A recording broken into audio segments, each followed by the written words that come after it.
Dulu, kalau kita ngomongin game bola, cuman ada dua pilihan, Pro Evolution Soccer atau FIFA. Dua-duanya bersaing ketat, bahkan bisa dibilang ini adalah rivalitas terbesar di dunia game sepak bola. Tapi sekarang, FIFA masih bertahan, bahkan berubah jadi EA Sports FC.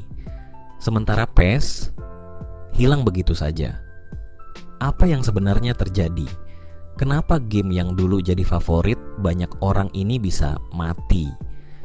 Kalau kita balik ke era PlayStation 2 sampai PlayStation 3, PES itu benar-benar raja. Gameplaynya realistis, tempo permainan terasa natural, dan setiap pertandingan punya feel yang berbeda.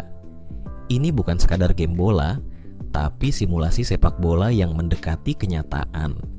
Seri seperti PES 6 dan PES 2013, bahkan sampai sekarang masih dianggap sebagai versi terbaik. Banyak pemain yang rela main versi lama daripada pindah ke game bola lain. Di masa itu, FIFA justru tertinggal. Gameplaynya terasa lebih kaku dan kurang realistis dibanding PES. Masalah mulai muncul ketika EA Sports mulai serius membangun FIFA. Mereka tidak hanya memperbaiki gameplay, tapi juga memperkuat hal-hal yang sebelumnya diabaikan. Lisensi resmi, tampilan stadion, hingga mode seperti Ultimate Team yang bikin pemain betah berjam-jam. Sementara itu, PES mulai terlihat stagnan. Banyak klub tidak memiliki lisensi, nama tim terasa aneh, dan presentasi game kalah jauh dari FIFA. Di sini, pemain mulai berpindah. Bukan karena PES jelek, tapi karena FIFA menawarkan pengalaman yang lebih lengkap. Ini adalah titik awal di mana PES mulai kehilangan dominasinya. Masalah terbesar sebenarnya bukan dari luar, tapi dari dalam. Konami sebagai developer terlihat mulai kehilangan arah. Mereka tidak lagi mengembangkan PES dengan serius seperti dulu.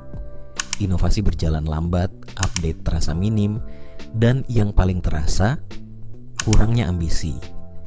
Di saat kompetitor terus berkembang, PES justru seperti berjalan di tempat.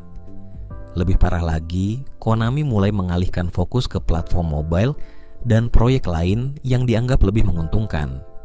Ini membuat PES seperti ditinggalkan oleh penciptanya sendiri. Dan ketika sebuah franchise besar tidak lagi jadi prioritas, kejatuhannya hanya soal waktu.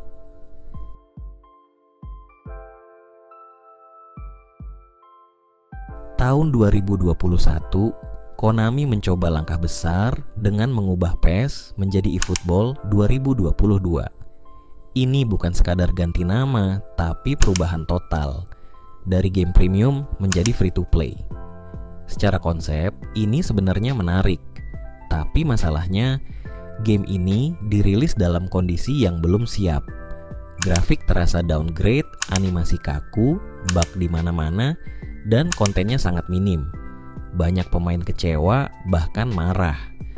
Reaksi komunitas sangat negatif, dan game ini sempat jadi salah satu game dengan rating terburuk di platform digital.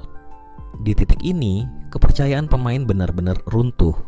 Kalau dirangkum, ada beberapa alasan kenapa PES akhirnya mati. Pertama, kalah dalam lisensi dan presentasi.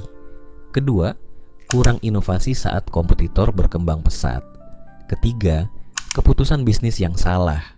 Dan yang paling fatal, rebranding yang gagal total. Tapi dari semua itu, ada satu hal yang paling penting. PES kehilangan identitasnya. Dari game simulasi sepak bola yang realistis, berubah jadi game free to play yang bahkan belum siap. Dan ketika identitas hilang, pemain pun ikut pergi. Kalau dipikir-pikir, PES sebenarnya bukan kalah dari FIFA. Mereka kalah dari keputusan mereka sendiri. Dari yang dulu raja, sekarang bahkan tidak lagi masuk dalam percakapan, apalagi setelah hadirnya EA Sports FC yang makin mendominasi. Pertanyaannya sekarang, apakah PES masih punya kesempatan untuk bangkit? Atau ini benar-benar akhir dari sebuah legenda? Menurut kalian gimana? PES masih bisa comeback? Atau sudah selesai? Tulis di kolom komentar. Dan jangan lupa subscribe kalau kalian suka konten seperti ini.